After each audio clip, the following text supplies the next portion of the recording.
Hey everyone, this podcast is part of Story Mode, the podcast network of Gamefully Unemployed. You can support us and gain access to other great exclusive podcasts at patreon.com/gamefullyunemployed.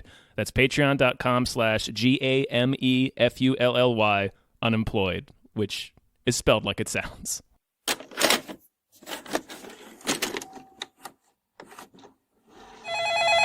How'd you get this number? You from the government? Impossible. Improbable. Ass blasters in the Arctic? Welcome to the Boyd Canyon Arctic Research Station. If you've got ass blasters, you have graboids. We're a couple fear worms. Fearworm! Oh my god, this is the final one. This is the final episode. Hello, everybody, by the way. We've done it. Yeah. Hi, everybody. Welcome to Fear Worms. Should we have said that? Yeah, didn't we? I thought we did. I don't know. My name is David Bell. I'm Tom Ryman. If you haven't been paying attention, we've been watching all of the Tremors films. Mm-hmm. And this is a little mini-series brought to you by Aaron Bursar, who is the producer of all of this. Yes. Thank you, Aaron Bursar. Yeah. Delightful patron of ours. We've come a long way since Tremors, then Tremors 2, then Tremors 3, then Tremors 4, then Tremors 5, and now Tremors 6. Otherwise, it's a sweet spot. Yeah, otherwise known as Tremors: A Cold Day in Hell. Mm-hmm. Yeah, and this is it. This is the final one. This is the final. So far, they're currently filming another one. Yeah, and we'll talk about that along the way. I have a little of details of that for Behind the Worm. Oh, bitchin'. Yeah, we have several sections of this. Much like the segments of a fear worm. Yeah, exactly. I can't remember if I've made that joke before. I probably have. It don't feels know. like we've been doing this show forever. We kind of have. We're actually, all right, we're closing out the year. Basically, the last mini-series episode, I think, is this, before the new year. So we got this done, like, I think we started around August-ish. Yeah, I can't remember if we started this.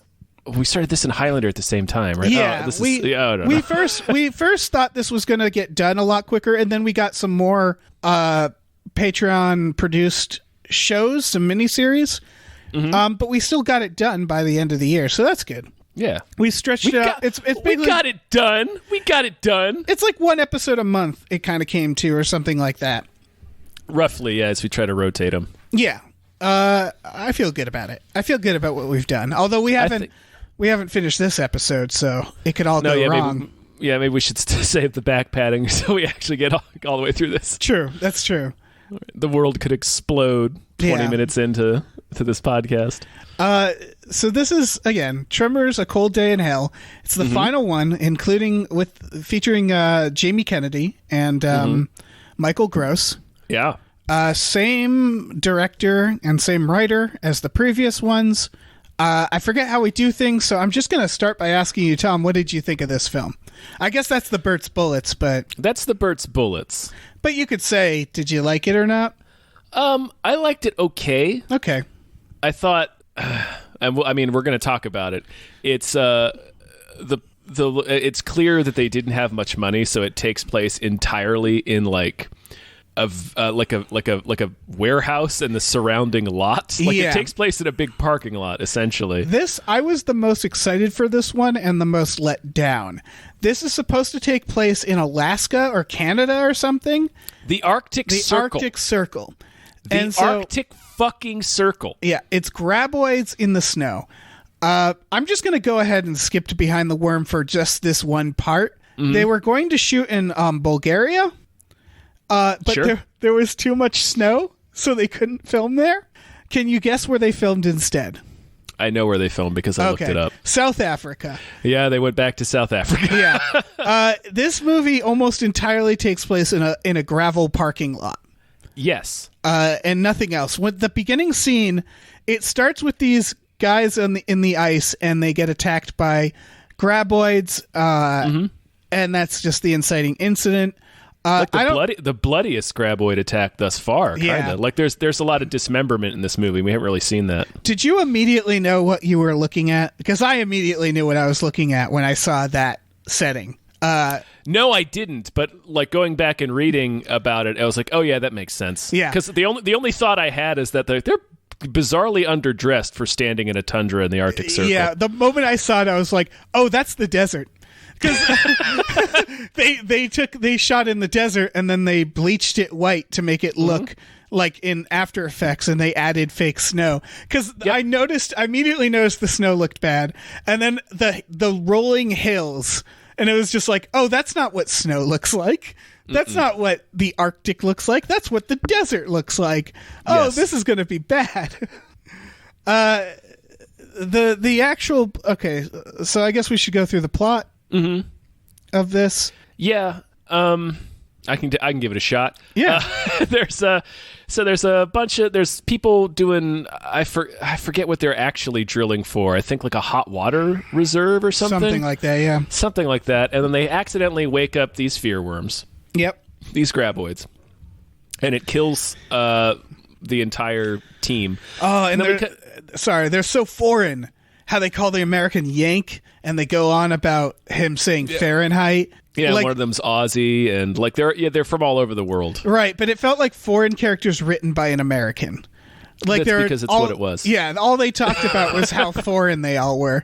Right, they only talked about like where they were from. Yeah. I didn't necessarily mind that dynamic. Like I thought it was kind of cool to just be like, "Hey Yank, hey Aussie, hey UK or whatever."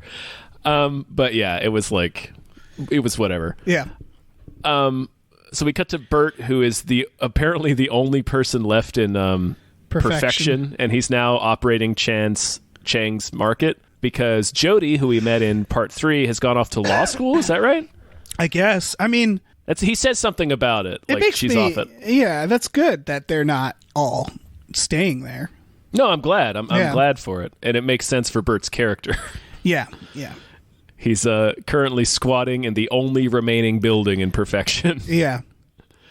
Jamie Kennedy shows up and is like, "Hey, does he give him the mission?" They get a call. Oh no, a different guy shows up and that's right, like his old like weird like war buddy. They have like a weird dick measuring contest about guns. Yes. He shows up. Anyway, they get called out to the Arctic because there's another graboid problem. We get another crazy drunken helicopter pilot named Mac, who's a lady this time. Yeah, Lady Mac. They land at the base. There's like an evil guy there who wants to capture the graboids and use them as weapons. Evil Canadian DARPA guy. Yeah. I was just like, what is this guy? What is any of this? Yeah, what is his life like? Yeah. And yeah, it's the same plot that it's been for the past couple of ones, where it's they contact Bert to come out to some exotic location to deal with a graboid infestation. Lots of people die. Graboids explode. End of movie. Yep. Although there is a subplot about Bert having been infected with tiny worms from his time being swallowed by the graboid in part 3, and so they need to capture a graboid alive to get some enzyme out of it that can save Bert's life, because otherwise he's just dying. Which I thought was a really cool idea. Yeah, it was cool. It was like, what more do you need? You need a mutated virus, a graboid virus. That's like the final thing a graboid should be. And then it gave us a fun game of how do we catch the graboid without killing it. Yeah, it was still dumb because they were like, he got the virus from, I believe, Tremors 3. Right, which is like 15 years ago at this point. It's like, oh god. And other people like have gotten swallowed by graboids. Right, the helicopter pilot in the last one. Yeah, so he's probably dead. Maybe. Yeah, it was a different strain though. Like it's a different graboid strain. That's remember? true. That's true. It was like the freaky new ones. Yeah, that's fair. They basically all right.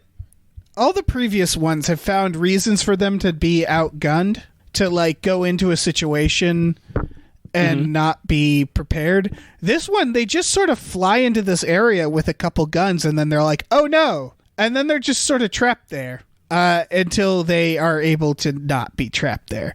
I found this one, it was so disappointing. Because again, I can't stress this enough. 80% of this movie takes place in a gravel parking lot. Yes, that's true. Yeah. Like just one place, one location. And They do go, like, there's like a hot spring that they go to, and like there's a little bit of it, but it is primarily in this parking lot. Yeah. They multiple times talk about climate change. That's their way to explain why there's no snow. Yes. Which was pretty fucking funny. Well, and they tied it into the plot of their movie, too, because they argue that the fact that there is this huge melt-off is the reason why the graboids are awake. Oh, yeah. So I was works. like, all right, that's Yeah. fine. And, like, I didn't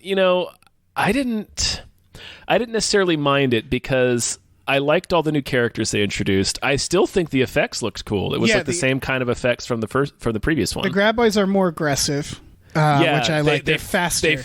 They finally did what I was theorizing since like part 3, where the guy like thinks he's safe in the car and it just fucking comes up underneath the car and destroys the whole thing because it's gigantic. They had a pneumatic catapult for this one, so they were launching things in the air, which it was delightful. It was pretty sweet, yeah. I would say my favorite thing in this movie was everything that came out of Bert's mouth. My least favorite thing is everything that came out of Jamie Kennedy's mouth. He is intolerable. Yeah, some of the lines, because they've clearly been asked to improv. So, like, there's a part where in the beginning where Bert closes the store, and Jamie's like, "What are you closing?" And he's all mad, and he says, "You wonder why I go to strip clubs?" In response to why Bert's closing the store. What does that mean? Is he horny for Bert's store? I think the joke is that strip clubs don't close. Or at least they don't close they close at like 6 a.m. There's a lot of little lines like that. Like when he gets on the phone with the lady and Jamie Kennedy asks, "Is she hot?" And it's like, how would he know if she's hot? He's on the phone with her. That's the joke. Yeah, it's nonsense. I guess that's the joke, yeah. In Jamie's defense, that is the joke. I mean, that's Stifler says it in one of the American Pies, where he's like, "Did she sound hot?" It's awful. Yeah, it's a classic dumb guy joke. Yeah, I guess there's a line also at the beginning when they're drilling, and someone says like, "It could be a rock," and they're like, "Yeah, it could be the Easter Bunny," and then the other person says, "Well, it isn't a rock, and it sure as shit isn't the Easter Bunny, you dumbass." Like they legitimately thought it was the Easter Bunny. Right? They considered that possibility for a few moments. There's a little exchanges like that where I'm like, you didn't quite get it. Like you didn't like. Yeah, like he asked one of the guys if he just came from Burning Man. Jamie Kennedy does, and it's like, you look like you smell like piss, Jamie Kennedy. Right, like you look terrible. Again, I don't, like I said in the last episode, and in this one, I don't want to talk shit on a person for the way they look, but Jamie Kennedy looks drunk the entire film. Yes, some of it is just the costume design. Some of it's that's what I mean. Is like he's dressed in shambles and his hair's a mess, and these people walk up to him who look slightly better than him, and he's like, they all look incredibly better than him. Are you kidding? And he's like, "Would you just come from Burning Man?" And it's like, that line doesn't make any sense in the context of your character. It's just a thing you said. Yeah, there's a lot of that, and it's a lot of his like caustic sort of like Jamie Kennedy's stand-up is very mean-spirited. Yeah, it's a lot of punching down, and it comes through a lot when he's asked to do improv in this film. Yes. On the other side of it, you have lines from Michael Gross such as, "My balls are in the Guinness Book of Balls." Yeah, and it's Michael Gross is incredible in this movie. He's he's incredible in every one of these. he's the fucking best. Like he kills it in all of these. Yeah, and I was surprised at how conversely to Jamie Kennedy, I was surprised at how good Michael Gross looks because he is in his 70s. Yeah, you get to see some his ass. You get to see his ass. Yeah, you see Michael Gross's ass. Yeah, and it's an old guy's ass, but it's not bad.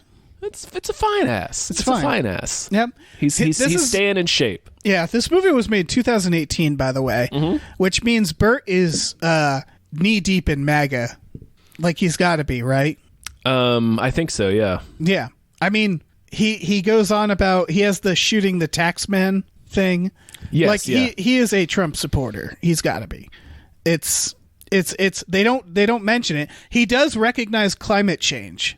That's true, yeah. Yeah, so maybe not, but I mean he's always been they just avoid the conversation. he's a libertarian, I think, above all else. Yeah, you're right. So he actually might not be. I think it's safe. And Michael Gross himself is a very left-leaning man, so I don't know that he would want this character that he cares so much about to go in that direction. I think when you watch the first Tremors, you think like, oh no, I know where the trajectory of this character would go. The internet would be very bad for Bert. Yes, but they've evolved him as a character that doesn't feel like that would be what's going on. So that's good. Yeah. Yeah, he is more of a libertarian than anything else. Yeah, 100%. Yeah. He's like a Kurt Russell type. Mm-hmm. They have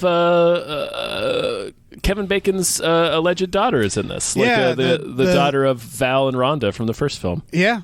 Also, the character of Swackhammer. Fucking Swackhammer. Oh my gosh. I did delight in Swackhammer. Swackhammer was something else.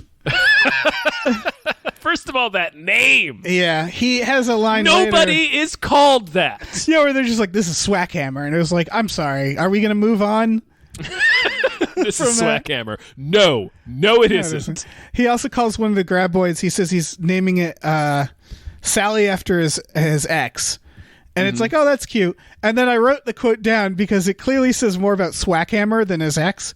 He says she was a dirty man-eating bitch, and it's like, okay, fine. And then second part, who would stick her nose where it doesn't belong, and it's Swackhammer. It's like, oh, Swackhammer. It sounds like you got caught doing something.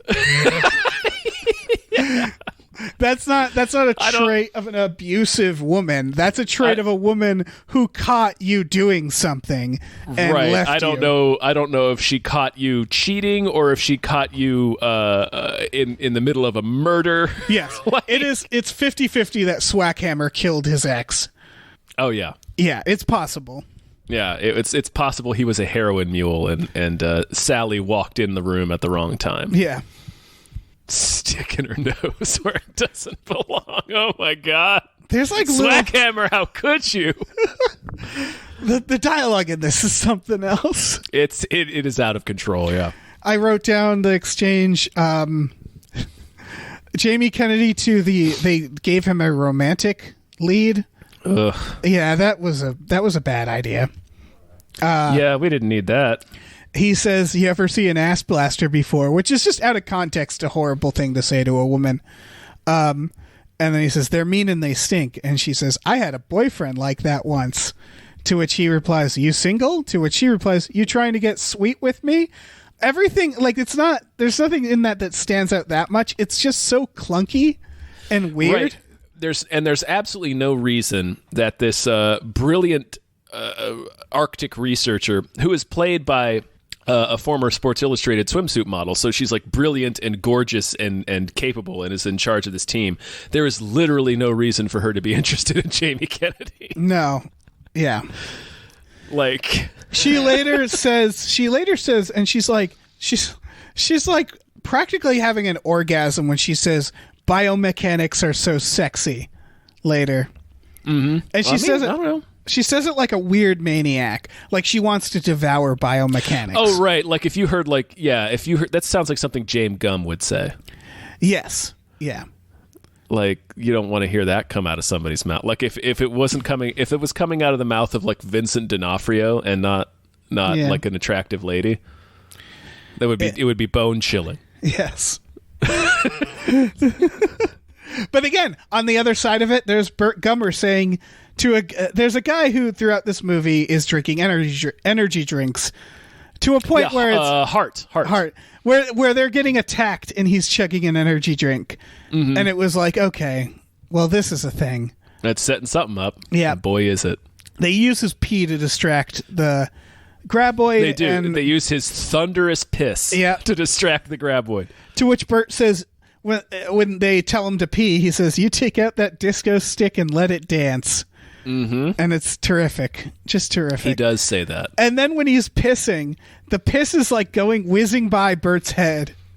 And he shouts out, "Gonna build me an ark." It's like, oh, Bert, you're the best. Everything he says is great. And then they just sort of leave him there.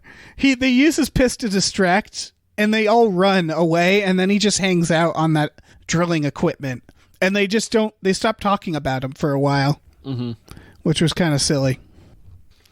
Oh, man. I would say, so we're jumping around a lot. We are, yes. But to give people a proper idea of this, remember when the first movie, the woman loses her pants. Rhonda loses her pants. Yes, correct. And we talked about it in that episode, is they didn't call any attention to it. It was just like what she had to do to get away from the graboid. Mm-hmm. This movie has a great comparison, which is when the sexy scientist lady also gets her pants tangled in a graboid. Mm-hmm. Jamie Kennedy says, "Take off your pants." And she goes, "I can't. I'm not wearing any underwear." And they make it this whole creepy, sexy thing. Mm-hmm. And I think that's the key difference. Yeah, that's a big... the tone is definitely different. Yeah. And I think the presence of a guy like Jamie Kennedy is a huge indication how different the tone has gotten. Yes. I mean, it's still in comedy horror. Yeah. Like it's still firmly in that category, but it's like it's the tone of the comedy has definitely shifted a bit. And we talked about that a little bit in the last episode.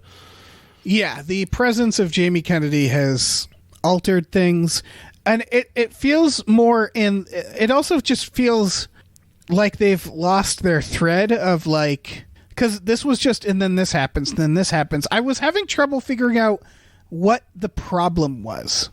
Because it was like, before they knew about Bert, they just needed to leave, right? Yeah, you think the helicopter pilot would have flown them out of there. Right. Like, all they needed to do was leave. I couldn't understand why they seemed trapped. Mm-hmm. And then once they're like, we have to capture one, it's like, oh, that's all well and good.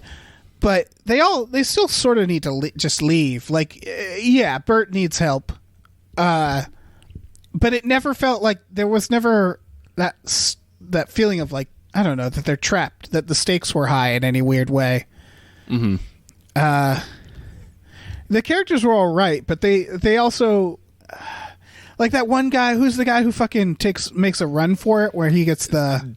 Doctor... they said his name like 100 times in that scene. What was it? What the fuck was his name? It was some doctor. He's some chicken shit doctor.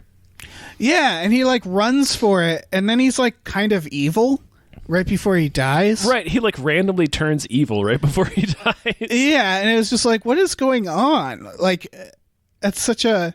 he says, "Adios, amigo." That's what he says. Yeah. And it's just like, why are you evil suddenly? There was still a lot of, like, the water graboid attack I thought was great.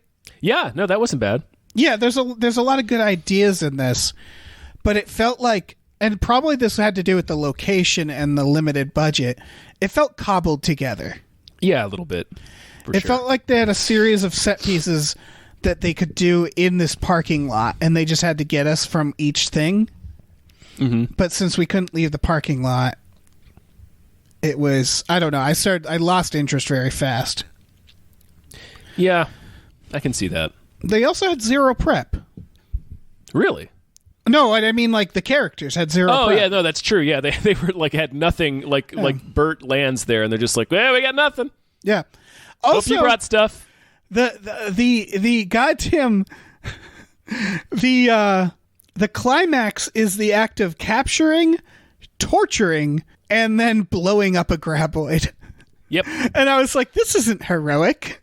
Not really. It felt it did feel a little weird when Bert flies a little biplane into the graboid's mouth with a bomb tied to it, just blows it up. Yeah. It was very cowardly. Like, I know this is not supposed to be the point, but I'd love to see one of them tame a graboid. Like, yeah, they kind of played around with that idea in Tremors 3, right? I think with the big white one. You're right. He leaves one at the end, doesn't he? He lets that one live. Yep. Yeah, I liked that idea that they're just sort of animals and they're predators, and yeah, that you have to be careful around them. But you shouldn't just go capture them and blow them up. Like, that's fucked up. That's like capturing and blowing up a bear. I mean, it's awesome, but... It would be pretty sweet, yeah, to tie up a bear and then fly a little radio-controlled plane into its face with a bomb tied to it. Right. Take that, bear! I wanted to ask you a couple questions. Sure. If you were Bert, Yeah. and you had to go fight graboids, what would you bring? What would your all setup of the guns. be? All of the guns. I would take all of the guns. I would bring guns for sure, but you know what I would invest in? Scaffolding. Oh, Like ways to, like, the biggest problem they have throughout the whole series is having trouble touching the ground or not touching the ground. And it feels like you would invest heavily in ways to protect yourself from the ground. Yeah. And of course you have the ass blasters, so you have to deal with them. So I thought like scaffolding, you could get in between the scaffolding and that would give you some protection, like roofed scaffolding or something. Or like maybe you'd think or like a tree stand. Right, or like some sort of vehicle he created specifically for graboids. Like you think you'd create something that a graboid, you know, like if I were Bert at this point, I would invest in some sort of tank. Well, he's had them in like parts 2 and 3, but he never seems to bring them with. Yeah, that's true.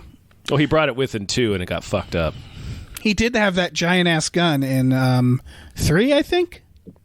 Yeah, mounted on the top of his car. Yeah. Kills all the shriekers. Mm-hmm. Yeah. Yeah, it was so weird how little how little preparation he had for this one. It's like you'd think at this point, I don't know. Right, especially because they made such a big, like it was like a kind of like a running joke. Yeah. Oh, other question. What was with the hat? I don't know. The hat, so in this, I know what it was behind the scenes. In this film, Bert is wearing a Cubs hat now? Yes. And what was the previous hat? I don't remember. But everybody who sees him looks at his hat and goes, "You changed teams?" And he goes, "No, just hats." What does that mean? I don't know. I don't remember his I didn't either. His signature hat. Having I didn't remember his hat having like a logo on it. I don't know. Yeah, apparently Michael Gross did that just because he likes the Cubs. But they didn't explain it at all. No, it's weird that they kept calling attention to it, and that's like the whole time I was like, I don't remember what his old hat was. Right. Yeah. Okay, I have a final question. Unless Sure. I feel like we could also we could talk about this later because this is a question about the series as a whole. So do you want to do what, us versus them, or do you want to do do you have any other final thoughts on the plot? On the plot? No. I mean, I was sort of fine with this one. Like, I thought the action and the effects were fun enough in that tiny, dumb setting that they had. Yeah. That I was okay with it. Like, well, they love making it. There's heart behind it at all times. It's just, man, if you can only film your movie in a parking lot, maybe don't film it. They still had some bitchin' explosions, man. When they the did, graboids explode. Yeah, it's pretty awesome. Yeah. Oh man, let's get into us versus them, I guess. Yeah, don't we want to do Behind the Worm first, or do we do us versus them first? I want to do us versus them to get it out of the way. Okay. Because then I think Behind the Worm we can talk about the behind the scenes, but then we can talk about Tremors 7 as well. Oh, sure. Okay. So I counted, let's see, there's 3 humans at the beginning, right? Yep. The random guard in the parking lot. Yep. The science lady killed in the water. Yep. The lady randomly pulled through the window and eaten. Yep. The coward doctor. Cowardly doctor, yep. The army guy pulled through the floor. Right, who was like the evil DARPA guy's henchman. Yep, and the flaming soldier. Yes. Is that it? I think that's all the people, yes. Okay, so that's 9. Mm-hmm. There's a pretty substantial body count in this film. This might be the second or third biggest body count. I know the Tremors 4 had the biggest body count because of the mine. Yes, yeah, that's true. For monsters? There's only 3. No, there's 3 graboids, but there's 2 ass blasters. Oh, right. I forgot about that. They slam into an ass blaster on the plane, which was pretty great. Yeah, that was pretty amazing. They blow up another ass blaster. I forget the context. They shoot it, I think, and it explodes. It's when it's attack. I think it's attacking Hart. Yeah. The ATV bomb, which I wanted Jamie Kennedy to just explode. Because they kill... Well, doesn't the graboid get the ATV bomb? Yes. That's the third. Jamie Kennedy jumps on an ATV, has gasoline, and like lights it on fire, like sticks a rag in the gas and lights it on fire, and then starts driving. And it's like, you don't know the timer on that, Jamie Kennedy. And so I was just waiting for him to detonate, to just fucking explode. Yeah. Can we talk about? I guess we don't really need to talk about it, but can we talk about the scene where Swackhammer is just dripping with explosives, throwing dynamite at the graboid? Yes. Swackhammer is the real star of this. He truly is. Yeah, get Jamie Kennedy out of here and make Swackhammer Bert's new sidekick. I know. Doesn't Swackhammer kill the next graboid that's blown up by the electric fence? That's Swackhammer. Yes. And he starts humping the air. He does. And then, the final one is the captured, tortured, and exploded graboid. Yep. So it's 5. Mm-hmm. So they killed more. Oh, yeah. They won that one. Well, they're more formidable, for sure. Yeah, that's true. Swackhammer, you amazing human, you. You glorious Swackhammer, you. Yeah. You glorious Diet Chris Pratt, you. Like, as soon as he was introduced, I was like, "Oh, you put out a casting call for a Chris Pratt type." Yeah. For sure. You found this guy. Yeah, but he's darker. He's darker than Chris. Oh, he's much Pratt. darker. Yeah. Yes. He's like there's something about him. He ain't right. My gosh, Swackhammer. Make a Swackhammer. He better be in Tremors 7, even though I know he's not going to be. Yeah. Did you look into Tremors 7? Mm-mm. Okay, good. I get to tell you some news. Let's get into Behind the Worm. Behind the Worm! So the director was Don Michael Paul, who directed Bloodlines. Okay. I think he directed Kindergarten Cop 2 as well. We talked about him in the last one. We talked about this. Yeah, he's doing a lot of Universal direct-to-DVD stuff. Yep. John Welpley did the screenplay. He also did Bloodlines and Tremors 3. Oh, okay. I couldn't find the budget, but the box office was $1.3 million in home video sales. I can't imagine they broke even. No, this cost more than $1 million. Yes. Unless they... No, there's not even a way around that. This cost more than $1 million. Yeah, this looks like it cost maybe $3 million. Yeah, I think this went out on Sci-Fi, didn't it? That I don't know. So it might be a kind of... There's a distribution deal for sure. Yeah, like I think the home video sales probably aren't that important, but yeah, I think it's probably secondary to like selling the television rights to the film. Yeah. As we talked about, but, I mean, they must be making money because they're making another one. Yes, they're making enough apparently. Yeah. Yeah, like we said, they shot it in South Africa because of the blizzards. Because they got snowed out of their location and they wrote in the climate change stuff. Yeah. Yep. It would have been way cooler to see Tremors in the snow. It really would have been. They should do that again. Yeah, and do it for real this time. Yeah. This explains a big thing. Michael Gross, as before, did help with Bert's dialogue. Oh, yeah. I just assumed that was the case. Yeah. And yeah, he was a Cubs fan. And so that's where they brought in the hat, the Cubs hat. Yeah, there you go. The water attack was done. Yep, the water attack was done kind of the same way. It's funny. It was very Jaws-like. They grabbed barrels and they just pulled them under the water to make it look like something was under the water, and then they yanked it around. It was good. Yeah, it was decent. Yeah, it felt horrific. Yep. I would recommend, one thing I would recommend is if you watch the behind-the-scenes documentaries, because they're all online, there's one of just the production design for Chang's Market, and it's actually kind of amazing. They recreated the Chang's Market from the first one, and you can't really see it, but there's all sorts of Easter eggs in that market. I was looking around, like I noticed the magazines, but... Yeah, there's like Burt products and Ass Blaster eggs and stuff like that. Like weird, fun little products in there. That's cool. Yeah, and that's pretty much all I found for this movie because it is Tremors 6. And we talked about this. Is at Tremors 5 they stopped doing so much behind the scenes.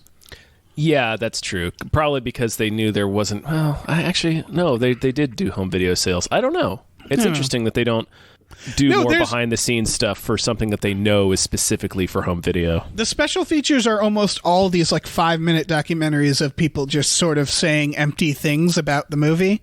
They talk about how they really like the director, and the director, again, you can kind of see it watching it, is like the director clearly enjoys this, and they all seem to be having a lot of fun making them. And so, yeah, more power to them. You know, it's like these aren't the greatest movies, but especially the later ones. I still kind of had fun watching it, though. Yeah, me too. And I was, like we talked about in the last episode, I was surprised at how much I liked Bloodlines. Bloodlines was surprisingly good. I guess I want to tell you about Tremors 7 then. Please tell me about Tremors 7. Tremors 7. Yep.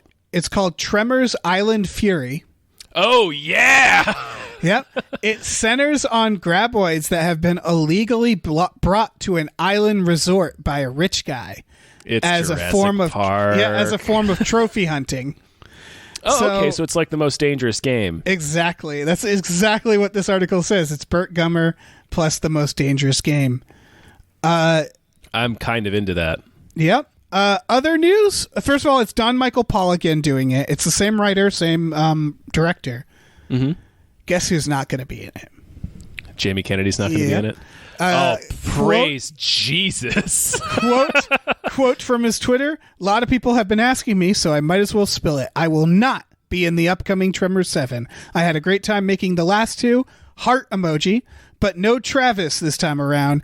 But hey, you never, NEVA. Know what can happen in the future. Have a great time, boys. T-Dog out. Motorcycle emoji." So, he's not in it. I wonder if it was a scheduling conflict or... I don't know. You know who is in it? Is fucking Swackhammer in it? No, John Hader, Napoleon Dynamite. Oh, yeah, okay. I don't know why he's in it, but he's in it. That's kind of perfect. Maybe Swackhammer. We can look up to see if I don't think Swackhammer's in it. Yeah, you got my hopes all up when you loaded the question like that. I was like, is fucking Swackhammer coming back? Hold on. Tremors... Cold Day. Gosh. I'm looking up the guy who played Swackhammer so we can at least see what he's been up to. Because fucking it's Swackhammer. Do he have a first name in this? He deserves everything. His name is Rob Van Vuren. He was in Mandela. Okay. He was in Blood Drive. He is not in the next Tremors. At least he's not credited. I think he's from another country. He was in something called The Bone Snatcher. He played Arctic Scientist number 3. Oh, yeah. Oh, yeah. I want to see The Bone Snatcher. 2003 is The Bone Snatcher. Yeah, we got to follow this guy, Swackhammer's career. We got to really pay attention to Swackhammer's career. Yeah. I'm expecting big things from this guy. He was terrific. Huge he was in the movie Stone Cold Jane Austen. I see that, yeah. Okay. I suspect he's South African, judging by his name. Yeah. And he's in Mandela. And they filmed this in South Africa. They probably got a lot of local actors to do this that movie. all checks out. I guess let's do Burt's Bullets, and then I want to save my final question. Okay. So Burt's Bullets is our rating for this. How many bullets are we going to give this? Rating from 1 to 5. Most bullets mean best. We gave Tremors was a 5. Okay. Number 2 was 4.5. Number 3 was 3.5. Number 4 was 2.5. And then number 5 went back up to a 3. What would you give Tremors 6?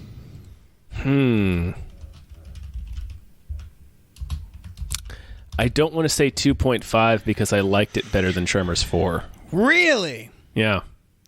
I thought it was less boring than Tremors 4, to be honest. God damn it, you're right. I was going to give this a 2. I can't because it's less boring. Can we give it a 2 point? But it's not as good as Tremors 5. No, it's not. So like a 2.7? Let's give it a 2.75. 2.75. 2 3/4 of a bullet. Okay, that's fair. I'm okay with that. Yeah, me too. Because you're right. Tremors 4 is surprisingly one of the most creative ideas of this series. And the most boring. So the way we have it now is our official ranking, guys, because we're done, is the worst one is Tremors 4. Second worst, Tremors 6. Third worst, Tremors 5. Fourth worst or third best, Tremors 3. Then Tremors 2. And then a perfect 5 for Tremors, you guys. Obviously. That all checks out. Yeah, that makes sense. Yeah. No, that makes a lot of sense. This is what do you have any this isn't my final question, but like do you have any final thoughts about this series? It's so endearing.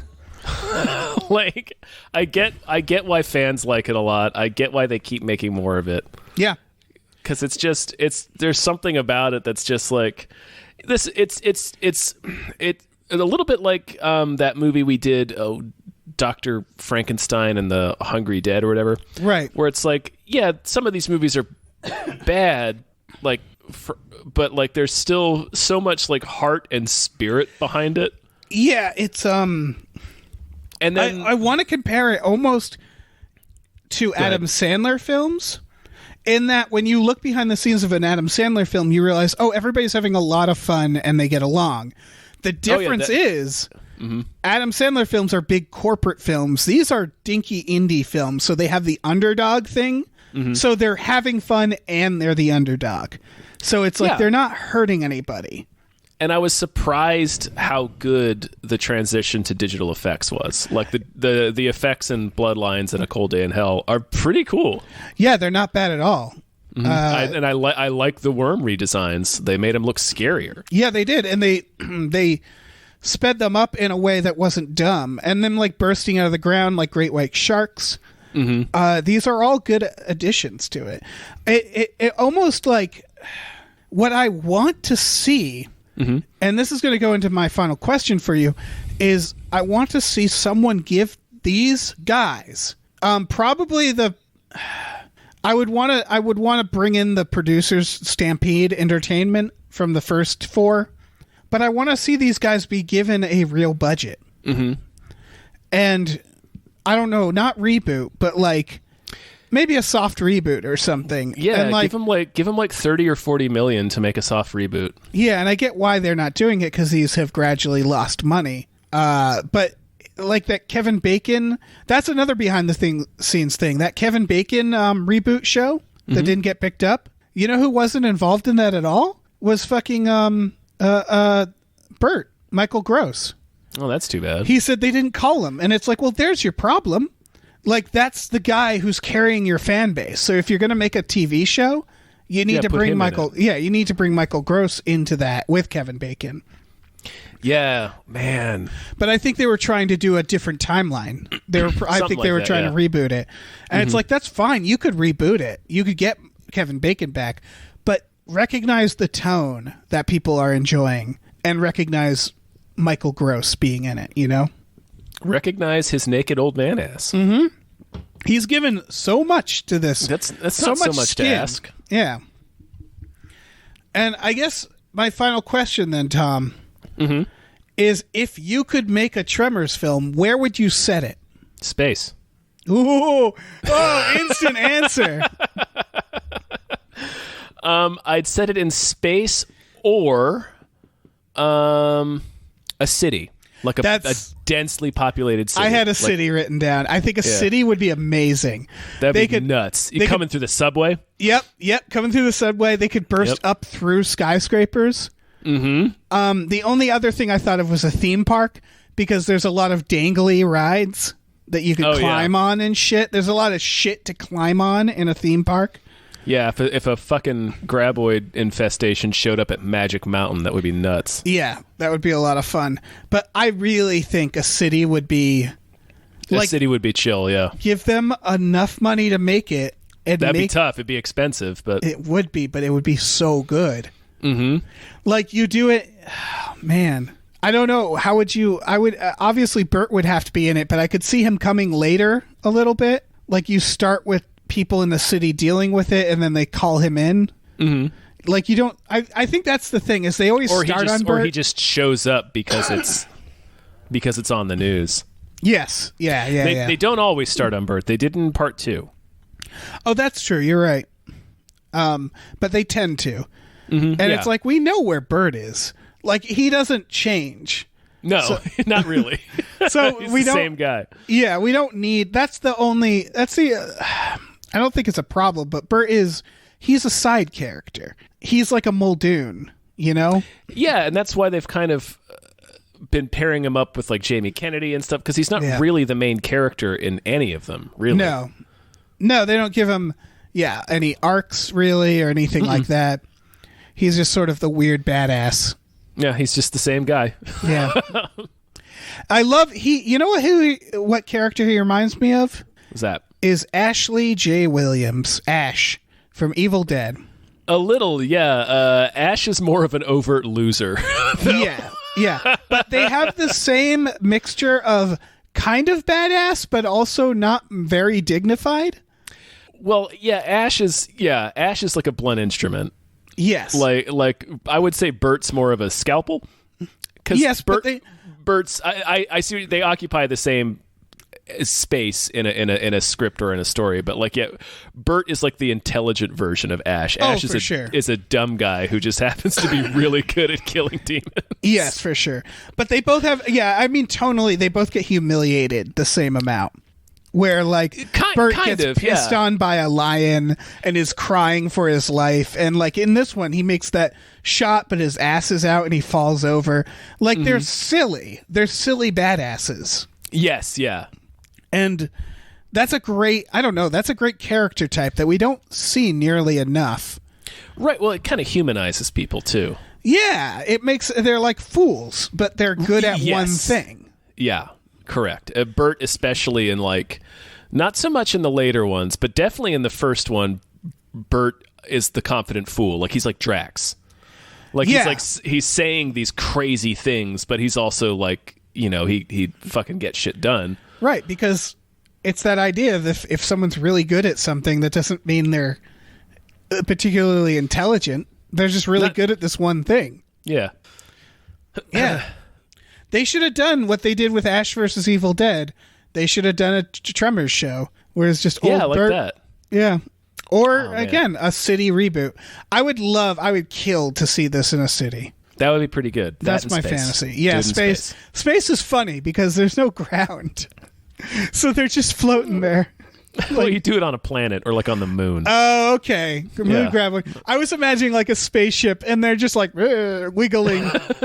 Yeah, floating 0G. Yeah, just having a lot of trouble. Just slapping into the side of things. But yeah, you could do a space one easily. It could be like years in the future. And it's like they find like the Graboids' home world and it turns out that they like came to Earth on a meteor or something. Oh, yeah. Yeah. Or just moon base or something. Yeah, who gives a shit? Just put it on a moon base. The 0G stuff would be so fun to like. It would be really fucking fun. Sucking graboids into the abyss and like. Yeah. You could do a lot of just cool ways pinwheeling through space like a turd. Yeah. They look like big turds. Yeah, like a turd in a swimming pool. Just. Yeah, just spinning into the nothingness. Yep, spinning like fucking John Hurt's body in Alien. Yeah, it's like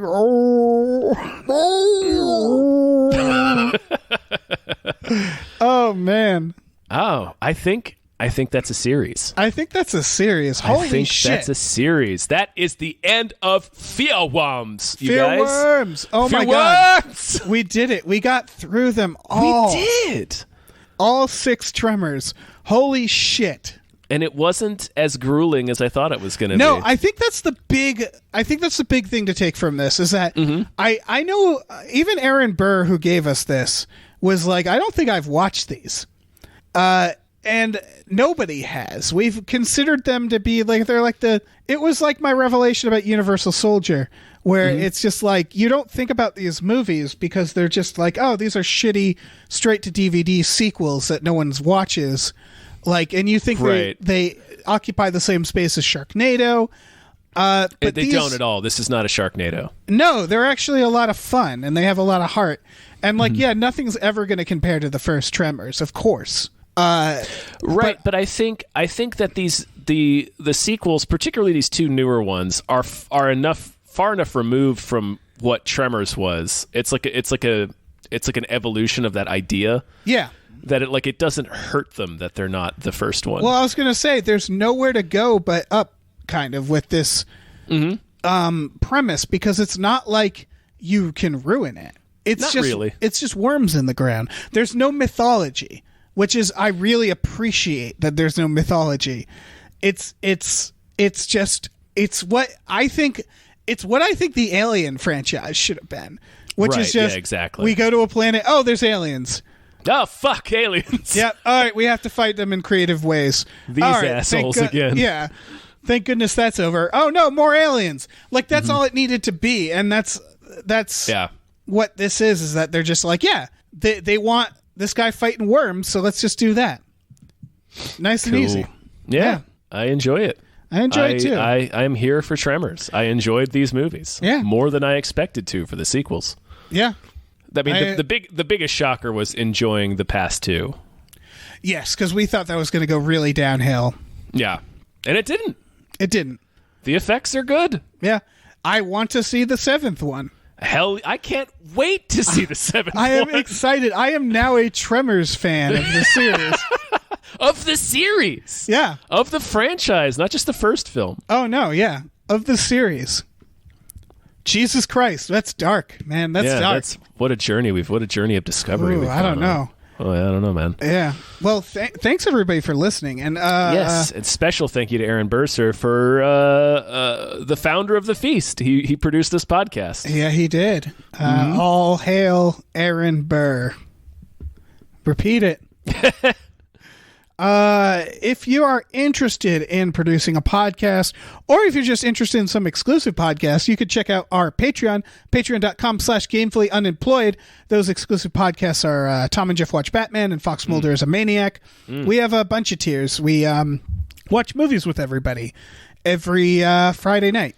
You know? We do, yeah. There's a tier where we do that. Yeah. Indeed. So check that shit out. Yeah, we also got a store, tpublic.com/stores/gamefullyunemployed. You can check out merchandise like like shirts, stickers, mugs, posters, all kinds of stuff. Check that out. Yeah. Have a happy new year. Have a happy worm year. Mm-hmm. May the year of the worm. May you get worms. May your worms be turd shaped and gigantic.